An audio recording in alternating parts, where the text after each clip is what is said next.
I immediately bonded with my first baby after an 11-hour labour and a forceps delivery. She latched on as soon as she was born and breastfed well and slept effortlessly. This was shattered 5 days later when I started passing feces via my vagina. I was sent back to the hospital for urgent medical assessment. I was told an anal sphincter tear had been missed after my delivery, and I needed a complex reconstructive operation, months of recovery, and the real possibility of a colostomy. I was terrified. I sobbed hysterically, unable to acknowledge my husband or my baby. I later found out my husband had gone to the nurse's station and was close to collapsing with shock. I underwent a successful reconstructive operation, and thanks to my amazing surgeon, I dodged a colostomy. After I left hospital, I was confined to my bed and unable to bathe my daughter until she was 8 weeks old. I was irrationally resentful of family and friends who came to help me. She was my baby. I wanted her to myself. Instead, I was forced to share her, and at times it was stifling. I was unable to socialise at baby groups as I could not sit comfortably for 10 weeks.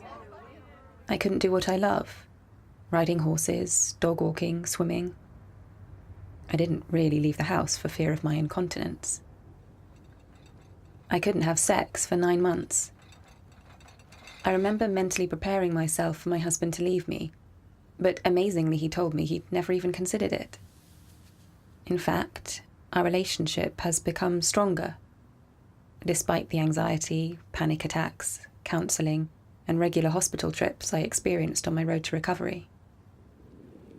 Today, sex can still be painful and embarrassing. I struggle to sit for any length of time.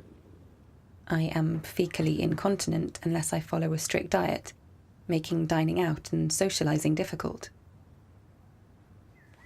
I still exercise, but I have to compensate for the pain. Even standing is difficult. And my greatest passion, horse riding, I can't enjoy without pain. If only I had been thoroughly checked after delivery. It would have saved me a lot of trauma, long-term pain, and many surgeries. I wish the obstetrician had seen me as an individual, and not just another patient in labour. As a young woman, with a healthy sex life, with a career, who should be able to live her life fully. They let me down. Looking back, I wish I had opened up and talked about it sooner. Most healthcare professionals didn't know what I was going through. Some of my friends still don't. My personal life, work life, sense of self, and my relationships with friends and family have all been affected. Both negatively, but also positively. In spite of everything, I went on to have a second child and had a safe and successful second birth experience. In order to live positively, I choose to ignore the negative as much as possible. But occasionally it's impossible.